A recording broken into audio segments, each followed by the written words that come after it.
All right, man, peace. So we all know that LeBron James is a phenomenal basketball player. And like all great basketball players before him, he has sequentially expanded his game year after year to the point where now he's a very good jump shooter and also a very good long-range jump shooter. LeBron James, quiet as kept, has a higher shooting percentage from three-point land than Kobe Bryant and Michael Jordan for his career, so he deserves credit for that. Well, Max Kellerman, one of LeBron James' superfans in the media, is going to take it to the next level, and he's going to state, according to certain stats, that LeBron James is a better three-point shooter than Steph Curry. Well, of course, this caused Mr. Stephen A. Smith to explode, so they're going to talk about it, and I'm going to chime in. LeBron with another solid preseason performance last night. He was all sorts of fired up. 15 points, 10 rebounds, 5 assists in just 18 minutes against the defending champs, and he handpicked everyone on that team. Max, thoughts on LeBron's night? LeBron is a perfect match with the Lakers. I agree. The Lakers have a lot of show, they have a lot of glow, but they're not going to have a lot of go when the time comes. When the time comes, they're going to fizzle out, and it's going to provide LeBron James with the perfect excuse that he needs. But he is a great actor. He's probably the greatest actor right now in professional sports. So he belongs out there in LA. When we think of the most spectacular players ever, who's the first guy that comes to mind? Michael Jordan. Obviously.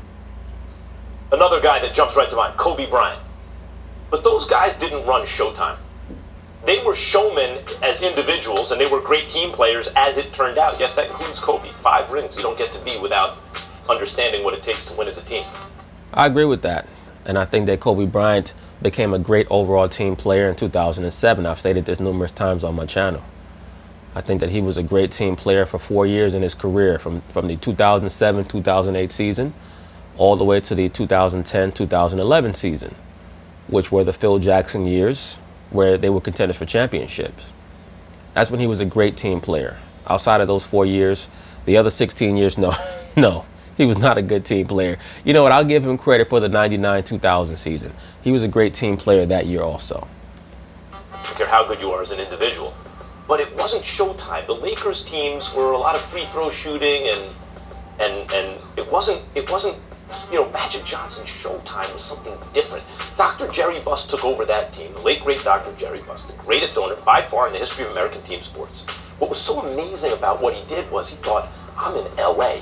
Not only were we trying to win championships, but we want to do it as Showtime in an entertaining way. Almost always, you notice in sports, when they take their eyes off the prize, I want to be entertainment, I want to pack the stands, that's when you don't win championships. To do both better than anyone else is insane. Well, he also caught lightning in a bottle. He happened to be able to draft one of the top 5 greatest players in NBA history, in Magic Johnson. I have him number 4 on my list. So you have to catch lightning in a bottle.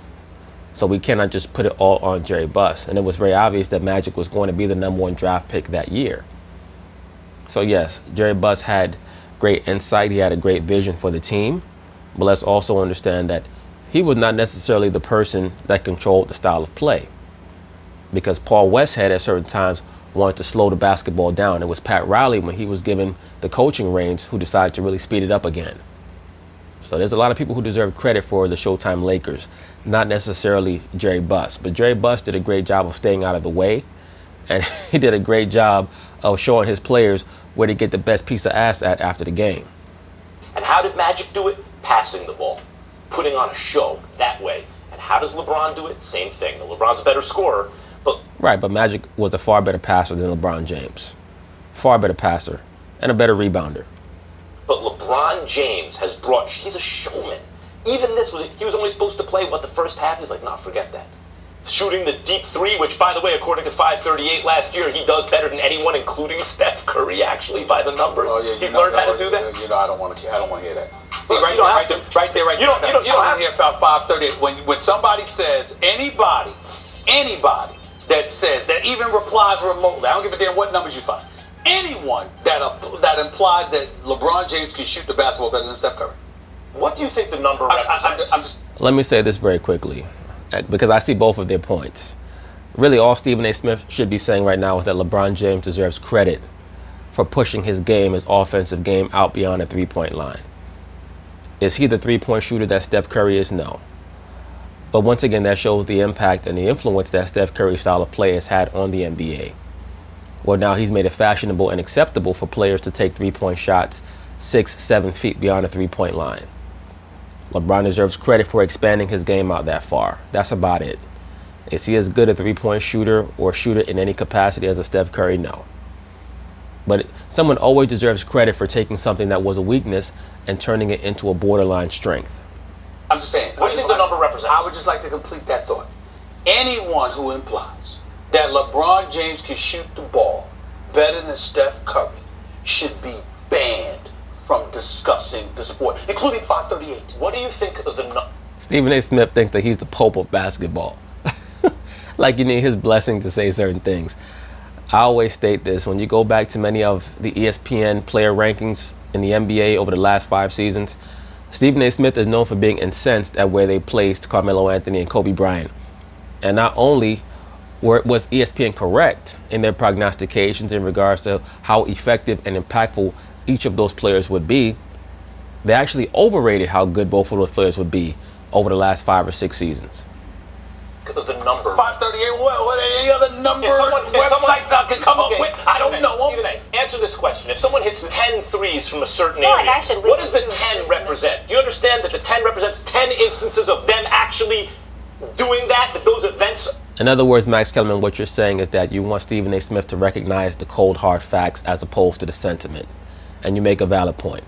It's occurred, that's why we count them? Max Kellerman, when we watch guys play, and you can appreciate this covering boxing the way that you do, you can't take everything literal. No. There are circumstances. No, you cannot take everything literal, Stephen A. Smith, but you do have to recognize certain facts. Now, if Steph Curry shoots 45% from three-point land from 6 feet beyond the line, and LeBron James is shooting 50% from three-point land 6 feet behind the line, then of course we have to do a little bit more investigating. Well, how many shots did each one of them take? But that's pretty much the extent of it. Because if Steph Curry is shooting 45% from three-point shots 6 feet behind the line, and he took 30 for the year, and LeBron James is shooting 50% from the same area, and he also took 30 for the year, then we know. The fact of the matter is that LeBron James shot better. But if LeBron only took 2 shots and he made 1, and that makes 50%, and Steph took 30, well, then that's different. So I understand what you're saying. We have to look behind the numbers. But if the shot attempts are commensurate or relatively the same, then you have to give the man credit. Answers that participate and contribute to certain outcomes sometimes. Like, for example, I've seen somebody hit 10 shots in a row, garbage time. But when pressure arrived, the same spot, they can't buy a damn basket. Well, I saw you in practice with James Harden in garbage time, and you couldn't make 1 shot. Now, the numbers will say 50%. You know what the percentage means to me? 0! Because when they counted, you couldn't find them. It was an APB out for them. That's all I'm trying to say. Is LeBron a better deep three shooter than Steph Curry? No, of course not. But the fact is, I have a question for you. Can LeBron James shoot in any place, anywhere, better than... Can LeBron James grab a Nerf basketball and shoot it better than Steph? that garbage can over there better than Steph Curry? That's what I'm saying. Yes, that's what I'm saying. But the point is, instead of overreacting to the fact of the matter, which is that's what he did last season, you have to pay attention to the fact that LeBron actually shoots the deep ball very well.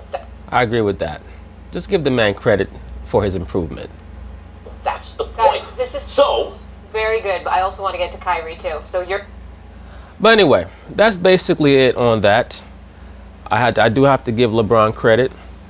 I think that he's thoroughly expanded his game. He's done a great job overall in his offensive game, and I think that he's played the best offense of his entire career for the past 3 seasons. So peace.